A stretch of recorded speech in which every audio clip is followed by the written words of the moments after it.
least as deep as the Pacific Ocean. Now I'll be your secrets I have held. মানুষের জীবনে কত রকম ঝড় তুফান, আনন্দ বেদনা, হাসি কান্না থাকে, তাই না? শীতকাল মানে মেলা, শীতকাল মানে পিঠাপুলির আয়োজন। আমরা ঋতুপ্রধান দেশে বাস করি যেহেতু, এখানে বিভিন্ন ঋতুতে বিভিন্ন আয়োজন চলে। তো এই যে চলে এলাম মেলাতে, আর এখানে ফুচকা খাওয়া হচ্ছে, বাচ্চারা ফুচকা খাচ্ছে যে যার মতো করে। এখানে আমরা দাঁড়িয়ে দাঁড়িয়ে ফুচকা খাচ্ছিলাম আর মেলায় ঘুরে ঘুরে সবকিছু দেখছিলাম। ঝালমুড়িওয়ালা উনি আমাদেরকে বলছিল একটু ভিডিও করে দেওয়ার জন্য। তো হ্যালো এভরিওয়ান, আসসালামু আলাইকুম। আজকে আপনাদেরকে কোথায় কোথায় গেলাম, ঘুরলাম, সবকিছু দেখাবো। কে কোথা থেকে, দেশ ও দেশের বাইরে যে যেখান থেকে আমার এই ব্লগ ভিডিওটি দেখছেন, সবাইকে জানাচ্ছি অনেক অনেক শুভেচ্ছা।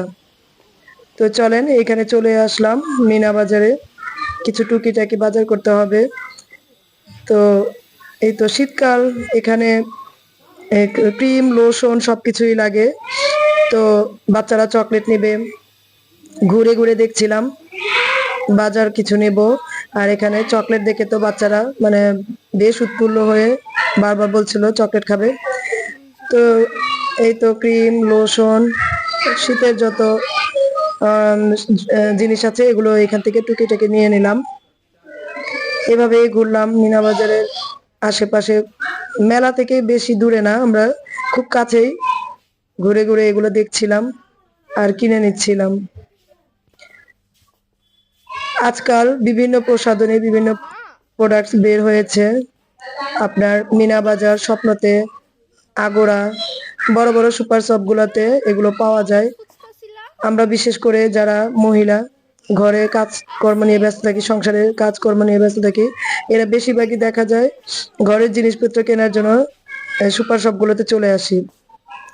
আর এখানে খুব সহজে সবকিছু পাওয়া যায় হাতের নাগালে, এবং যে কোনো আইটেম, যে কোনো জিনিস সবকিছু এখানে পাওয়া যায়।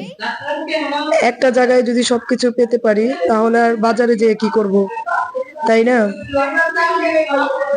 আপনারাও কোথায় কোথায় যান, কিভাবে বাজার করেন, কমেন্টসে জানাতে পারেন। আর আমার এই ব্লগ ভিডিওটি যদি আপনাদের মন একটু হলেও কেড়ে নেয় অথবা যদি ভালো লাগে, তাহলে লাইক, সাবস্ক্রাইব এবং কমেন্ট করে জানাতে পারেন। তো এই তো বাচ্চারাও ঘুরছে, আমি ঘুরছি, আশেপাশে সবকিছু দেখছিলাম।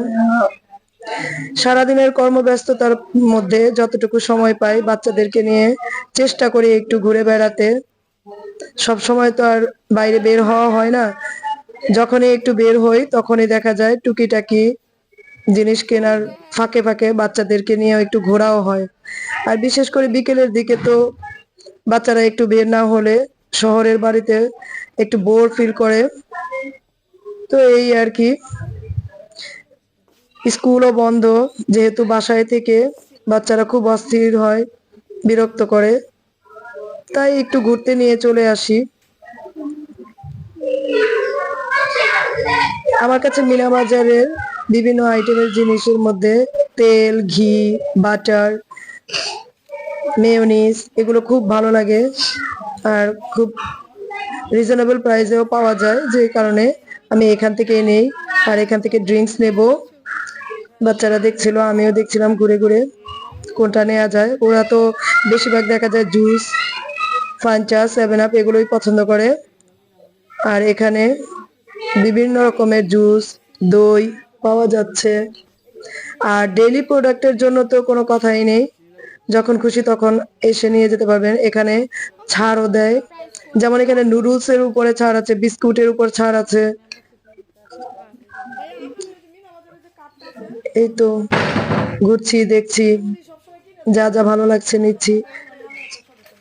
চাল, ডাল, পাউডার, নিত্যপণ্য যত জিনিস আছে, বিশেষ করে আপনার প্রসাধনী সামগ্রী থেকে শুরু করে বাজার, তেল, সবকিছুই এখানে পাওয়া যায়। আমার কাছে তো খুবই ভালো লাগে, জানি না কার কাছে কেমন লাগে। আপনারা অবশ্যই কমেন্ট করে আমাকে জানাতে পারেন কে কোথায় থেকে বাজার করেন।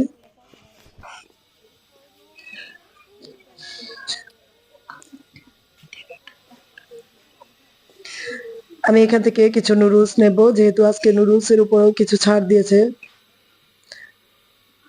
এখানে চিপস গুলো বাচ্চারা খুব পছন্দ করে, বিশেষ করে পিংলেস চিপসটা। মিনা বাজারের কাজ যা ছিল সেগুলো সেরে নিলাম। এখন চলে যাব বাসার দিকে। সন্ধ্যার পরে মায়ের বাড়িতে চলে এলাম। আর এখানে মা ভাপা পিঠা বানাবে। চালের গুঁড়া নিয়ে নিল, এখানে লবণ আর পানি দিয়ে চালের গুঁড়াটাকে সুন্দর করে মিক্স করে চালনির সাহায্যে চেলে নেবে। এরপর এটাকে ভাপা পিঠার শেপ দিয়ে বানিয়ে নেবে। এখন শীতের দিন, আর বিশেষ করে দেশের বাড়িতে গেলে বা গ্রাম অঞ্চলে গেলে দেখা যায় পিঠাপুলির আয়োজন চলে। বিশেষ করে গ্রামের মহিলারা এইগুলাতে অনেক এক্সপার্ট। তো খেজুরের রস বা খেজুরের রস দিয়ে যে গুড় করা হয়, খেজুরের গুড়, এগুলো দিয়ে পিঠা খেতে খুবই মজা লাগে। আমার কাছে তো অসম্ভব ভালো লাগে। শীতকালে পিঠাপুলি না হলে কি চলে বলেন? এই তো আম্মু খুব সুন্দর করে পিঠা বানাতে পারে। আর আমিও একটু এখানে বসে বসে শুট নিলাম, দেখি কেমন করে কি করে, আমিও দেখি, আপনারাও দেখেন। এখানে চালনির সাহায্যে অল্প অল্প করে গুঁড়ি নিয়ে এটাকে চেলে নেওয়া হবে। আমার ছোট বাবুটা বারবার দূরে এসে বলতেছে, আম্মু আমাকে একটু দাও, আমিও একটু করি। তাই এখন ও একটু করে নিচ্ছে। বাচ্চারা দুষ্টুমির ফাঁকে ফাঁকে দেখা যায় আমাদের মাঝে মাঝে কাজেরও সাহায্য করে। আর এখানে ঠিক এই যে কিভাবে পিঠাগুলো তৈরি করা হচ্ছে, এটাও আমি আপনাদেরকে একটু দেখাচ্ছি। এগুলো দেখতে এবং বানাতে দুটোই আমার কাছে খুব ভালো লাগে। যতটুকু পারি ততটুকু হেল্প করার চেষ্টা করি। মায়ের সাথে ছোটবেলা থেকে আমরাও দেখতাম, মাঝে মাঝে পিঠাপুলি বানাতে সাহায্য করতাম। এ এক অন্যরকম অনুভূতি। এটা যারা করেছেন ছোটবেলায় তারা অবশ্যই জানেন। আজকের দিনটি এভাবেই পিঠা বানিয়ে বিভিন্ন জায়গায় ঘুরে বাজার করে এভাবেই চলছে। প্রতিদিনই দেখা যায় টুকিটাকি কাজের ফাঁকে কিছু না কিছু ব্যস্ততা থাকে। তো এই ব্যস্ততম দিনগুলো আমরা যারা মায়েরা আছি তাদেরকে তো প্রতিদিনই বলতে হবে যে নিত্যদিনের কাজ। এখানে পিঠাগুলোকে এখন গরম ভাপের সাহায্যে ভাপ দেওয়া হবে। আর আম্মু এখানে আটা দিয়ে পাতিলের মধ্যে কিছু পানি দিয়ে ওর চারপাশে লাগিয়ে নিয়েছে, যাতে এটার ভাপটা বের না হয়। খুব সুন্দর করে পিঠাগুলো প্রসেস করে নিয়েছে এবং ভাপে বসিয়ে দিচ্ছে। তো এইভাবেই সুন্দর করে পিঠাগুলো বানিয়ে বানিয়ে নিচ্ছে। আর আমরা তো পিঠা হওয়ার পরে খুব মজা করলাম।